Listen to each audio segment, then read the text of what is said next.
I just noticed I'm actually using a Navy cup. And it's funny that we're going to be talking about Navy stuff.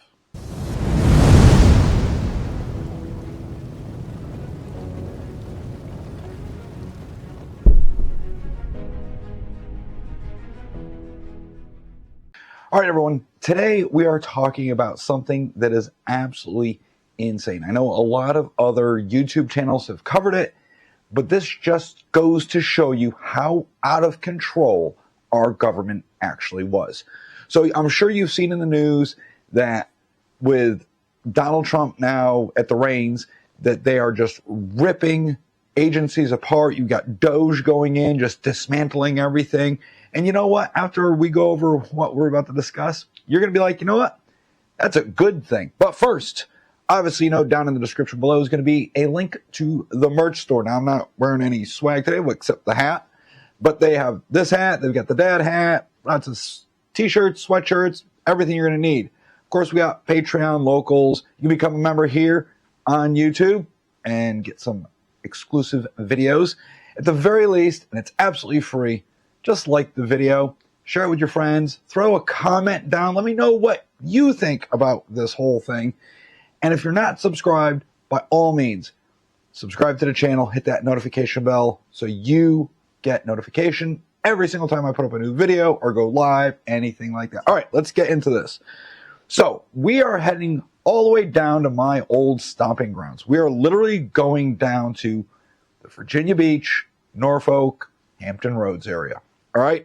So former Navy Petty Officer, Master at Arms, I'll get into what all that means. Patrick Tate, I'm going to slaughter his last name. I'm going to pronounce it Adamiak.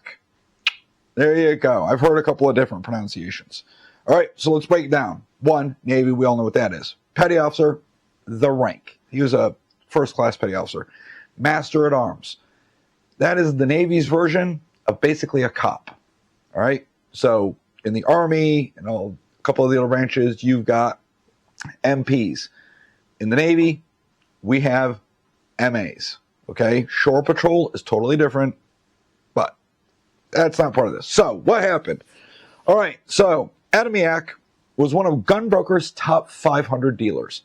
And you're thinking, wow, he must have been selling guns. Nope, never sold a gun a day in his life. What did he sell? Accessories, parts, but nothing that qualified as a firearm by federal law, state law, no matter what you want. All right. Adamiak joined the Navy when he was 17. And, he worked his way up through the ranks, becoming an E6. He earned a bachelor's degree. So he was not a POS. I mean, the guy was doing his job. He was getting promoted. He was earning degrees, so on and so forth. He was on his way to actually get a commission so he could go off to Buds out in San Diego. Well, all of that's been derailed since he's now spending the next 20 years in jail. So what was he doing? Well, he was buying replicas of guns and a ton of military surplus stuff. And then he was selling it on Gunbroker. Again, none of it were firearms. That's it. They were just pieces. Nothing that was actually controlled by the ATF, nothing that fell under the NFA, none of that. Literally, he used the ATF's clear directions on how to demill things to ensure everything that he sold was demilled and therefore no longer a firearm. Okay? He was just doing this as a hobby for a little while. It became a side hustle, and he was making a ton of money. So Adamiak was growing, and he needed to get more things because business was doing so good. So he reached out to a large dealer with similar interests who owned a military surplus museum. So basically, he'd put together a big list and do a bulk order. And he started shipping stuff to him every 2 to 3 weeks. He would buy at wholesale prices, which was completely legal, and he'd buy just a bunch of gun parts, things that were demilled, stuff like that. At one point, he was able to obtain a replica Mark 19 grenade launcher and a replica 240 machine gun, which they used against him later on as they lied in his trial. Again, they were both replicas. They weren't real. So the ATF decided they were going to send a CI in, and the CI was just basically a delivery boy. The CI talked about to Adamayak how he used to own a machine shop, and then when the ATF raided the house, they found a gun, which is what they used to give him a felony charge there, and he kept asking for machine guns, which he never got them. They did get him a shroud off Gunbroker, and the ATF paid him about $8,000 for this shroud. A shroud is just a chunk of metal. All right. At one time, while dropping off gear at Adamak's house, the CI saw a replica grenade launcher and a belt-fed machine gun. The Mark 19 and the M240 replicas, not real. He asked Adamak if he was an SOT, right? So when we go buy suppressors, machine guns, things like that, you need to be an SOT. That's where you'd purchase them from. Obviously, we live in Connecticut. You can't own machine guns. Plus, they're virtually banned anyways, pre-1986. Is okay, but anything after 86, never going to get it. Adamayak told the gentleman, the CI, he says, these are not real, they are replicas. Adamayak replied, and that was pretty much the end of the conversation. They finished trading and bartering, and then the CI left. At that point, moving forward, the ATF started their fishing. So when the ATF finally built a case, they, with 39 other federal agencies, decided they were going to raid him. When they rented his home and his rental property, the ATF, the FBI, HIS, NCIS, SWAT, Bomb Squad, and local PD all joined in the fun. They flipped his house upside down. They took everything, and they could not find a single functioning machine gun. This is where it starts to get a little weird. Or any type of destructive devices. Agents seized about 35 replica firearms and parts from his personal collection. Agents seized money, silver, which were all collected, and proceeds due to legal activity. But they took it anyways, including some antique currency that he had locked up in a safe. So let's fast forward to the court case. All right? The assistant U.S. attorney started twisting facts left and right. They cherry-picked messages and completely changed whole narratives and blatantly lied about everything to make the sailor look bad. All right, let's see. The assistant U.S. attorney claimed that the down payment for his house were used by profits of illegal gun trafficking, even though he bought a house a full year prior to his little side hustle taking off. He used his Navy pay and his VA loan, most more than likely. She claimed that Gunbroker was part of the dark web. I did not know that one.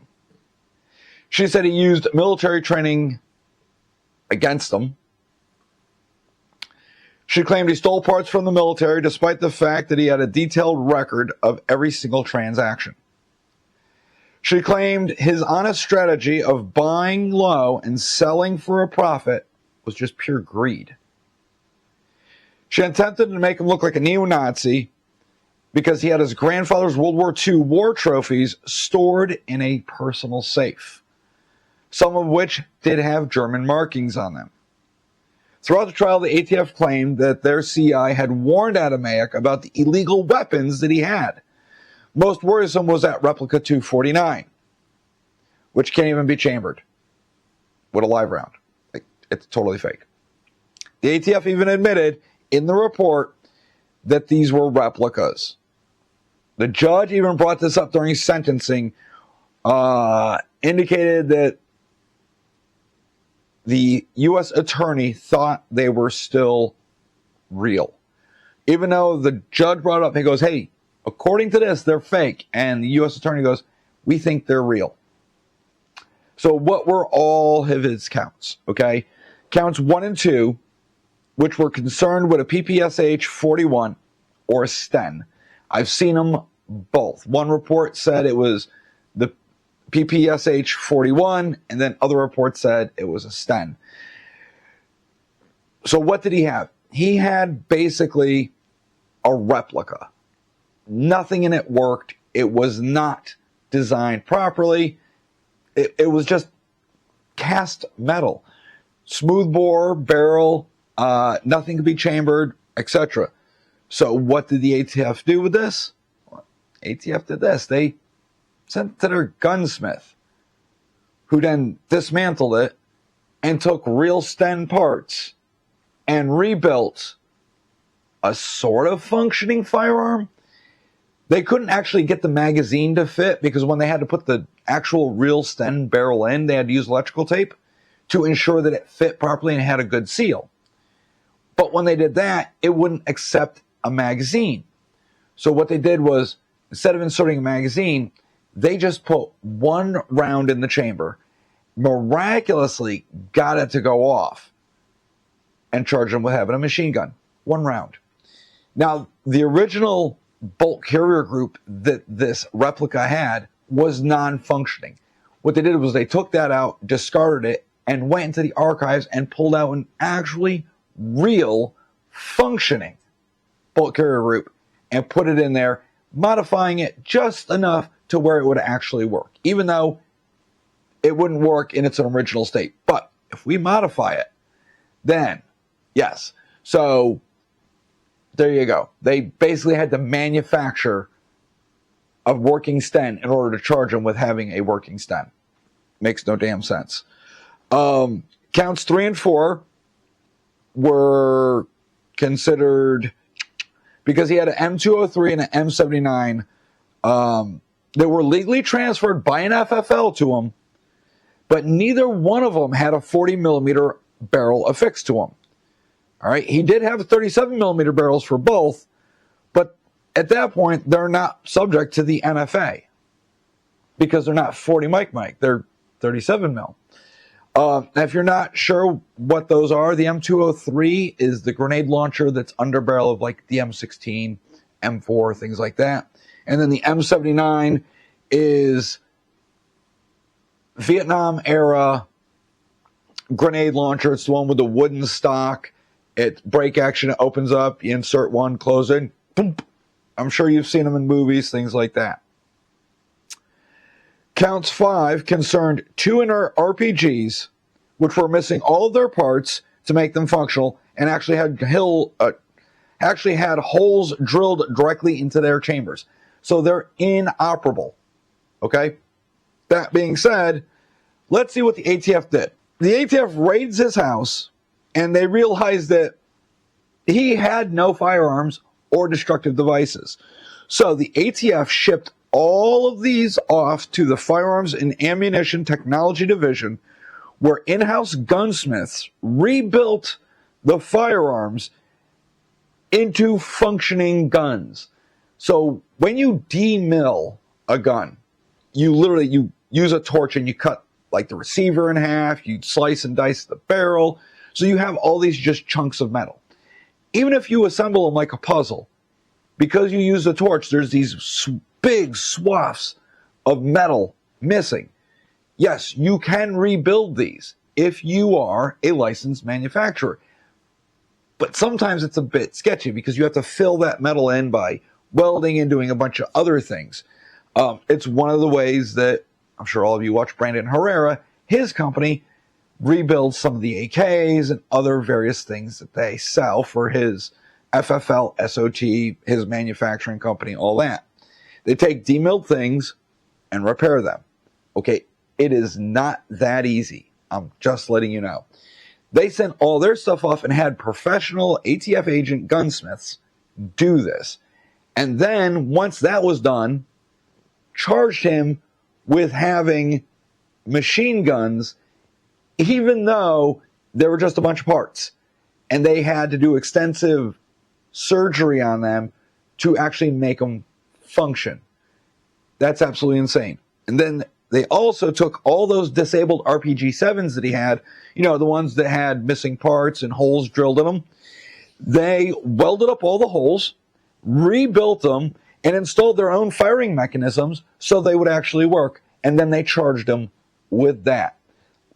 To me, this sounds like the ATF is literally manufacturing crimes and then charging them. That's absolutely insane. They used all this evidence against them. They charged them with a ton of unregulated parts. They had to rebuild entire sections of the gun and destructive devices, and they used all of this to give him 20 years in prison. One eternity later. All right, things might have shifted because the freaking battery died. On a side note, on Monday, my neighbor had a branch come down during that high wind ice storm, and the branch was big enough to land on all of the electricity lines across the street, which completed a circuit. So not only did power blow out, but because of all the arcing that was going on, it blew up the fiber optic that ran to my house.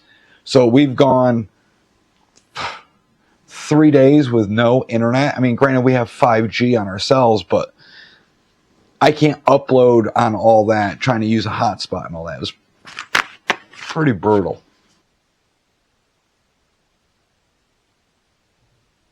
So it all comes down to this. The ATF decided to build a case, and when that case literally fell apart, they just manufactured everything. That's like saying, this is how my mind works with it. You go to a gun store, normal FFL here in Connecticut. You buy yourself just a standard Glock. Glock 19, Glock 17. This is a Glock 43X. For what I'm explaining, this technically would not work, but Glock 17s, Glock 19s definitely would. You buy this stock, take it home, you're a law-abiding citizen. ATF raids your home. They find out that you have a standard Glock 19 or Glock 17. So they arrest you for having a machine gun. I know what you're thinking, but you don't have a machine gun. You have a semi-automatic handgun. Correct. But what they do is they take your Glock and they send it off. ATF pulls your gun apart. They replace the back here and they install the infamous Glock switch. Then they test fire it. And, well, wouldn't you know, now it's an illegal machine gun, and that's what they charge you with. Even though that's not what you originally had, they had to make it into that so they could charge you with that. That makes no sense. And for 4 years, the ATF was just running roughshod over all the American people's Second Amendment right. You know, they had a zero tolerance for FFLs. We've talked about it before. They show up to an FFL, they forgot to cross a T, dot an I, boom, pull the FFL, ruin the business. They charge this sailor, have to manufacture everything, which he didn't have. They make it all up, lie, and then he gets sentenced to 20 years. I hope to God, with enough people talking about this, that the president just pardons him. Don't commute a sentence, pardon him. The ATF overreached. They are supposed to be tax collectors. They are not supposed to be cops. That being said, I really hope whoever Trump puts in charge of the ATF systematically goes through the ATF and dismantles it, pull it apart, and turn it into a shell of what it is. They are intrusive. They are crooks stealing this dude's money. They perjure themselves by lying and having to manufacture evidence that doesn't exist just so they can make their case. This is insane. All of this needs to be cracked back open and gone over, and everybody involved in this, they need to be prosecuted themselves for lying, for tampering, manufacturing evidence. It's absolutely insane. That's what I have. That's what I think. So let me know down in the description what you guys think. You guys tell me, was the ATF overstepping their bounds? Was the ATF completely wrong in manufacturing all of this? I know you're going to say yes, they were. All right. How does it make you feel knowing literally the ATF has been weaponized against you? Or at least it was. We'll see what happens now. We'll see where it goes over the next couple of years, but I've got my fingers crossed. I hope everything starts to get dismantled. I really hope Whisper Pickles come off the NFA. I really hope that the machine gun ban actually gets lifted. One of the lower courts ruled that, hey, banning machine guns is unconstitutional. It doesn't affect everybody. It only affects that one person that was charged. That being said, that's precedent. So now more lawsuits can come and make them all go away. Also, the Supreme Court needs to pick up the AR case and the magazine case. They're slated for Friday to be reconferenced to find out if the Supreme Court is actually going to pick up these cases or not. The Supreme Court needs to stop being cowards. They need to take these cases and settle it once and for all. Are laws that ban AR-15s and the like unconstitutional? Because they clearly are. They're firearms that are in common use. It's that simple. The same with standard capacity magazines. Those are all common use. This should be an open and closed case for the Supreme Court. Going off of Bruin and every other decision they've made, these firearms and these magazines are definitely in common use, and they should just be like, no, we've already ruled on this. It is unconstitutional. These laws fall apart, which then here in Connecticut, you would think would open up AR-15s, AK-47s, Brens, all these different things, the Connecticut Other again. I hate to tell you this, though. Even if the Supreme Court said, nope, these bans are unconstitutional, they are legal across the land, you know damn well the state of Connecticut will find every which way to disobey the Supreme Court to ensure that their so-called assault weapons ban stays in place, even though the Supreme Court said it's unconstitutional. All right, that's all I have for you guys in this video. I just wanted to bring it to light in case you guys hadn't heard about how the ATF basically manufactured an entire case, lied through their teeth in court, and sent some poor squid to 20 years in prison, even though he did nothing wrong. But if they can do it to him and make crap up, you know damn well they can do it to you.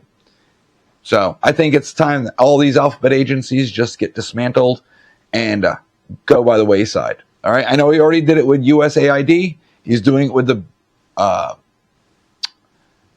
the Board of, I want to say the Board of Ed. He's doing it with the Department of Education. They need to do it with all of these agencies. Every single alphabet agency just needs to go away. That's all I have for you guys. I will see all of you in the next video. I'm going to go get another cup of coffee, and I'll talk to y'all later.